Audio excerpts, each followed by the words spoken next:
Bismillah ar-Rahman ar-Rahim. Let us continue with our tafsir of Surah Aal-Imraan bihawlillahi wa quwwatih, and we are on ayah number 101. قال الله تعالى: وكيف تكفرون وأنتم تتلى عليكم آيات الله وفيكم رسوله ومن يعتصم بالله فقد هدي إلى صراط مستقيم. So he begins by asking the question to the tribes of Aus and Khazraj, who were the Ansar in Al-Madinah. And this question, they say, is istifham inkari. It is a question in which a rejection is intended. So how can you make kufr? Meaning to say, kufr is to be rejected. It is also a question of ta'ajjub, meaning, would it not be amazing and totally ridiculous that you people would commit kufr whilst the ayat of Allah are tutla, are recited to you, wafikum, and amongst you, rasulu is his messenger, meaning the messenger of Allah. So when you have these manifest signs and reasons to believe right in front of your face, how on earth could you possibly commit kufr? And to this effect, we have a complementary hadith in the Sahih, where the Prophet ﷺ asked his companions, which type of people have the most wondrous iman? And the companions replied, the malaika. The Prophet said, how can the malaika not have iman when they are with their Rabb? Then they said, okay, well, the prophets have the most wondrous iman. The Prophet replied, how can the prophets not believe when the wahi, when the revelation is descending upon them? Then the companions replied, well, then us, we have the most wondrous iman. The Prophet replied, how can you not have iman when I am amongst you? So then the companions ran out of ideas. They asked, who has the most wondrous iman? And the Prophet replied, قوم يجيئون من بعدكم يجدون صحفا يؤمنون بما فيها. They are a people who will come after you. They will find the scriptures and they will believe in it. Because such people, they are not witnessing amazing signs and miracles right in front of their faces, unlike the malaika and the prophets and the sahaba. So these people have the most wondrous iman. And then he says, وَمَن يَعْتَصِمْ, this verb, اِعْتَصَمَ يَعْتَصِمُ اِعْتِسَامًا, which means to adhere to something or to cling to something. It can also mean to seek refuge and protection with something. So whoever adheres or clings to Allah, then he has hudiya, been guided from huda, guidance, to the sirat al-mustaqim. We spoke about that before. So clinging or adhering to Allah means adhering to His deen and obeying Him. That's the only way to make sense of that. So reflecting on this ayah, we pick up the main lesson that anyone who has the Prophet in front of him and he can interact with the Prophet and the ayat of the Quran are being recited to him, then such a person is unlikely to apostatize. It's not impossible, it did happen even in the time of the Prophet, but it's unlikely. And if it were to happen, it would be more disgusting than any other type of apostate. Because apostatizing after manifest signs are being played out in front of you is worse than if manifest signs are not being played out in front of you. We take from this ayah that the Quran can be called the ayat. These are the signs of Allah Jalla wa Ala, ayat shar'iyah. We take the obligation of holding fast to Allah Jalla wa Ala, that is to say His deen and His obedience, because we learn from this ayah that this is the only way to be guided to the straight path. And so taking the flip side, or the antithesis, we may say that if you do not hold fast to the deen of Allah, then you are not guided and you are not on the wide straight path, rather you are on the crooked path that leads to Jahannam. Ayah number 102. Ya ayyuha alladhina amanu ittaqu Allah haqqa tuqatihi wa la تموتن إلا وأنتم مسلمون. So again, this ayah begins with Ya ayyuhalladhina amanu. We have spoken about this before. It is the best description for any human being, that he is a mu'min. An order is being given here, as is often the case with this type of a call. It will be either an order or a prohibition following the call.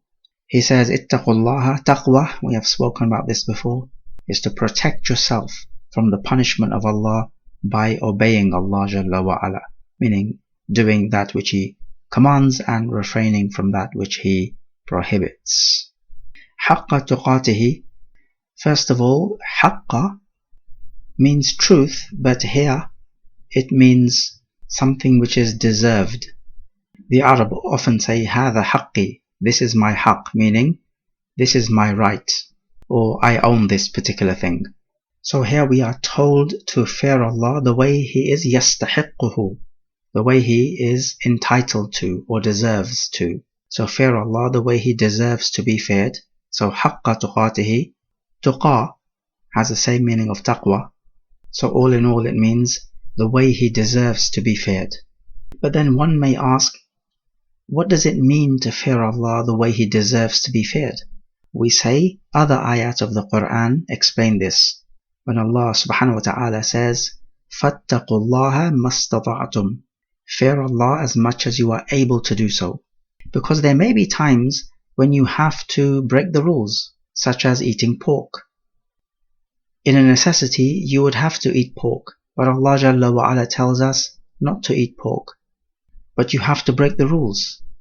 But you are fearing Allah Jalla wa Ala as much as you are able to, even if you are technically breaking the normal rule. So fearing Allah the way He deserves to be feared simply means as much as you are able to do so. Because some people said that this ayah is abrogated. They said you cannot fear Allah the way He deserves to be feared, because who amongst us will not commit any sin whatsoever? This is impossible. So they said that this ayah is abrogated and replaced by the ayah فَاتَّقُوا اللَّهَ مَسْتَطَعْتُمْ. But we say no, there's no abrogation. Rather, there is a collaboration. One ayah explains the other, and they support each other. And then he says, and do not die except that you are Muslimin. So die upon Islam, basically. Okay, some grammatical points. The word haqqa is mansub bil-fatha. Why is this? It is a maf'ul on the receiving end of the verb, so it's a passive participle. It is telling us what type of taqwa we are to implement. As for this وَلَا تَمُوتُنَّ, then originally it should have been وَلَا تَمُوتُونَنَّ. The noon shadda at the end is for emphasis. However, to make it easier on the tongue, the waw turns to a dhamma, and the first noon is mahdhuf, gets wiped out. Okay, so reflecting on this ayah, we can take firstly the obvious lesson of the obligation of having taqwa as much as you are able to do so, and that your iman is dependent on it. So the more taqwa you have, the more iman you have, and the less so, the less so.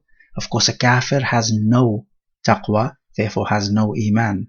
So always work on your taqwa, as we have defined it. We learn also the obvious lesson that being a Muslim in and of itself will not do you any good. You have to die as a Muslim. Then you are entitled to Jannah. It's entirely possible that you live your life as a Muslim and die as a kafir. So this ayah tells you and orders you to be consistent in your iman and not to take the foot off the pedal until the last breath of your life.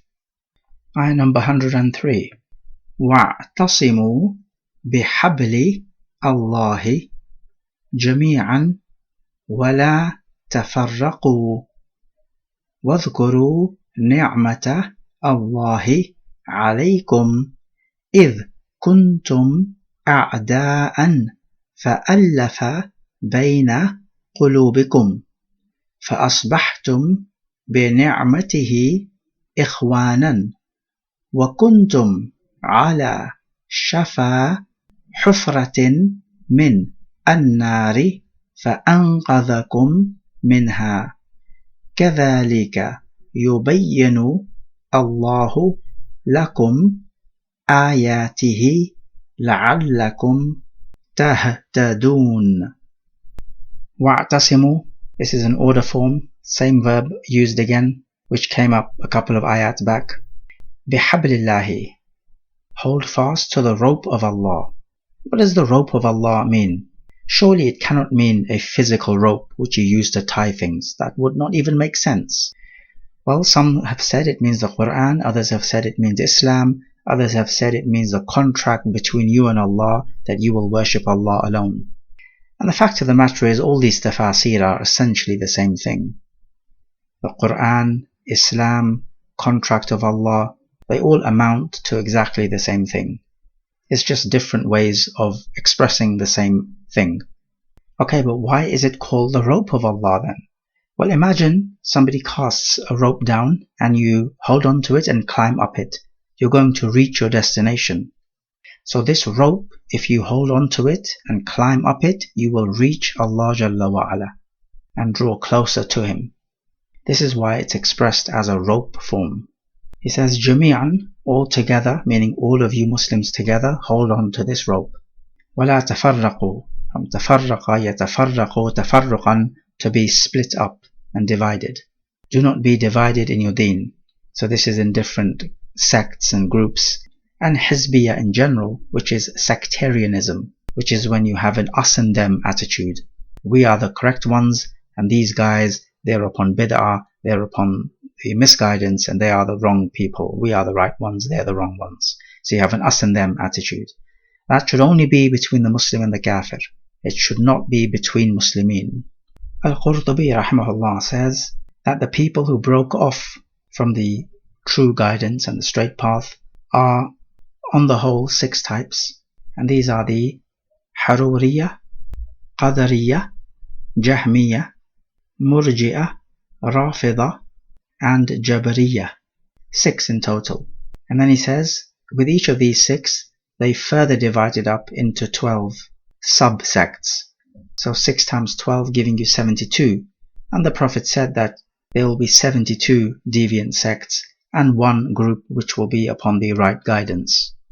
Nevertheless, our job, as we are right now, is not to call people names and to stick labels on them. Rather, if you find somebody holding the beliefs or disseminating the beliefs of these 6 misguided groups, then your job is to make the truth plain, using evidence.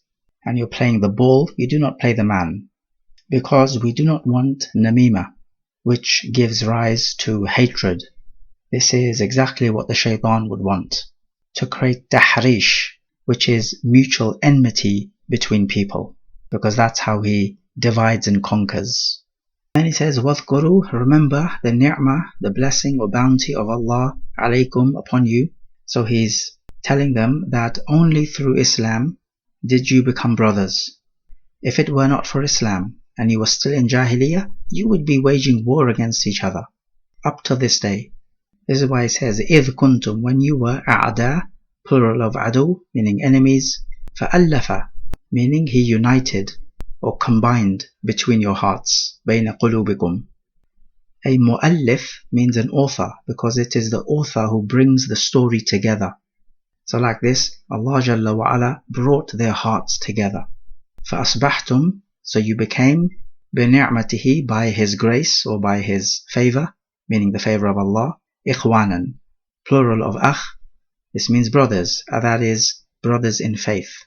وَكُنْتُمْ, and you were, ala, upon, shafa, meaning on the edge, like the edge of a cliff and you're about to fall off.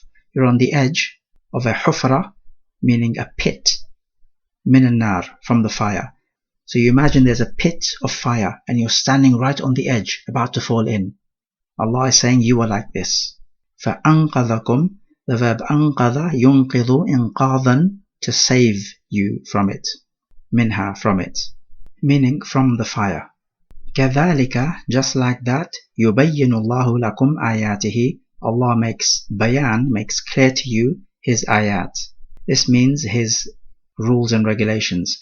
So what this means to say is, just like Allah Jalla wa Ala has made plain to you that He saved you from Jahiliyyah and from fighting each other and hatred towards each other, and you were all about to fall into the fire. He saved you from all of that.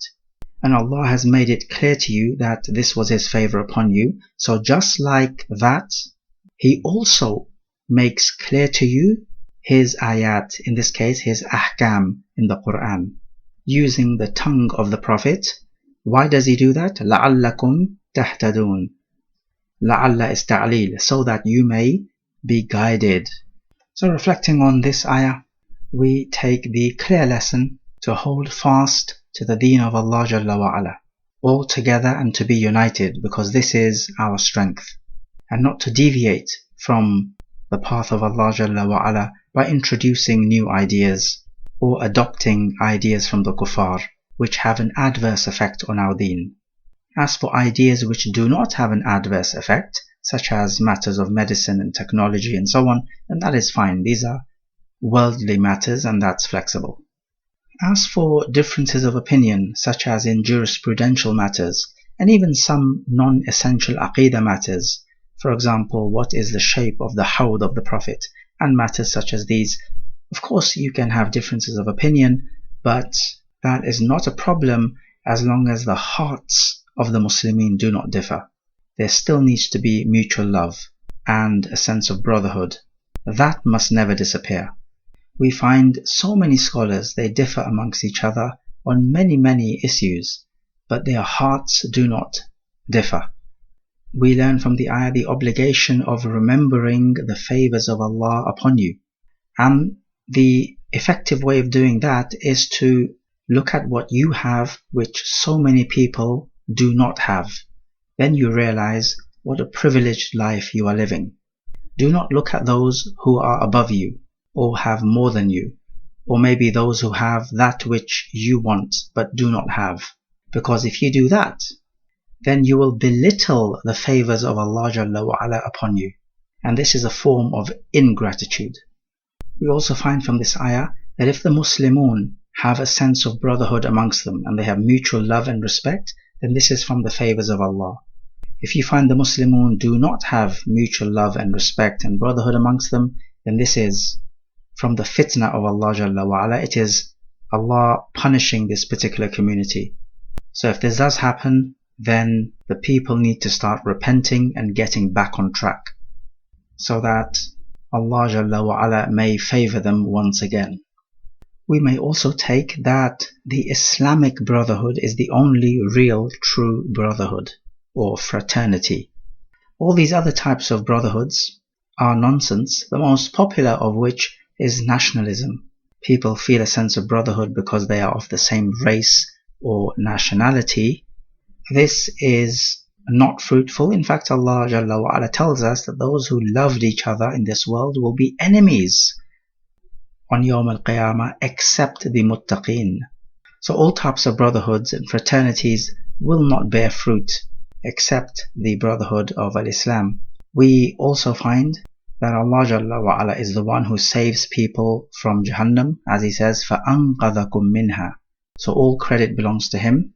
We also find that Allah Jalla wa Ala, through His mercy and bounty, makes plain to us His signs, which include His ahkam and rules and regulations, so that we may be guided. So this means that Allah Jalla wa Ala loves for us to be guided. He does not love for us to be misguided.